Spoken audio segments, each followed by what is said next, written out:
চর্দিগলদিতে মাদক, বাল্যবিবাহ, ইফটিজিং ও নারী নির্যাতন প্রতিরোধে সচেতনতামূলক সভা অনুষ্ঠিত। নরসিংদী সদর মাধবদী থানার চর্দিগলদি ইউনিয়নে মাদক, বাল্যবিবাহ, ইফটিজিং ও নারী নির্যাতন প্রতিরোধ এবং শিক্ষার গুণগত মান উন্নয়নে সচেতনতামূলক সভা অনুষ্ঠিত হয়েছে।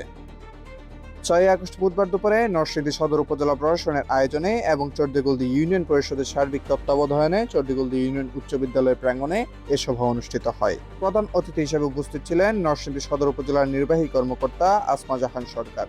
তিনি শিক্ষার্থীদের উদ্দেশ্যে বলেন, মাদক, বাল্যবিবাহ, ইফটিজিং ও নারী নির্যাতনের মতো সামাজিক ব্যাধি রোধে পরিবার, শিক্ষা প্রতিষ্ঠান এবং সবাইকে একসাথে একযোগে কাজ করতে হবে। মাদকের যে আইন, সেই আইনটি কিন্তু জাতীয় সংসদে খসড়া প্রস্তাব পাশ হয়েছে। আমরা সবাই জানি সর্বোচ্চ শাস্তি মৃত্যুদণ্ডের বিধান রেখে খসড়া আইনটি পাশ হয়েছে।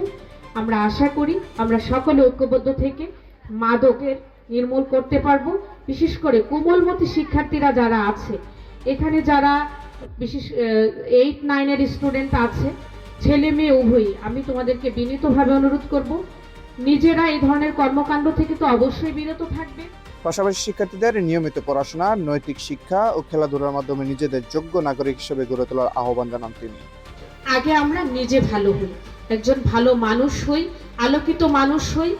খুব সহজ, সর্বদা সত্য কথা বলা, সবসময় পরিষ্কার পরিচ্ছন্ন থাকা, যে যেই ধর্মের অনুসারী আছে সেই ধর্মীয় অনুশাসনগুলো আমরা মেনে চলা, বড়দের সম্মান করা, ছোটদের স্নেহ করা, শিক্ষকদের সম্মান করা। সমাজ বিশেষ অতিথি হিসেবে বক্তব্য দেন মাধবদী থানার ওসি অপারেশন মোহাম্মদ মাহতাবুর রহমান, নরসিংদী সদর উপজেলার প্রকল্প বাস্তবায়ন কর্মকর্তা মনিরুল ইসলাম শোভন, সদর উপজেলা সহকারী প্রকৌশল ইকবাল পাঠান, চর্দিগলদি ইউনিয়ন উচ্চ বিদ্যালয়ের পরিচালনা কমিটির সভাপতি মোহাম্মদ নজরুল ইসলাম এবং বিদ্যালয়ের প্রধান শিক্ষক মোহাম্মদ কামরুল ইসলাম।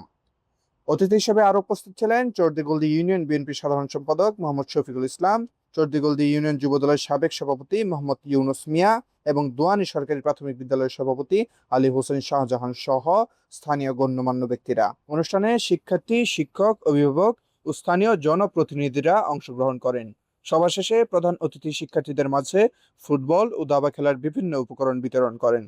বক্তারা বলেন, শিক্ষার্থীদের সুস্থ ও নিরাপদ পরিবেশ নিশ্চিত করতে সামাজিক সচেতনতা বৃদ্ধি এবং শিক্ষা প্রতিষ্ঠানের সহশিক্ষা কার্যক্রমের প্রসার অত্যন্ত গুরুত্বপূর্ণ। এ ধরনের উদ্যোগ শিক্ষার্থীদের নৈতিক বিকাশ ও অপরাধ প্রবণতা প্রতিরোধে ইতিবাচক ভূমিকা রাখবে। আশরাফুল ইসলাম, গ্রামীণ দর্পণ।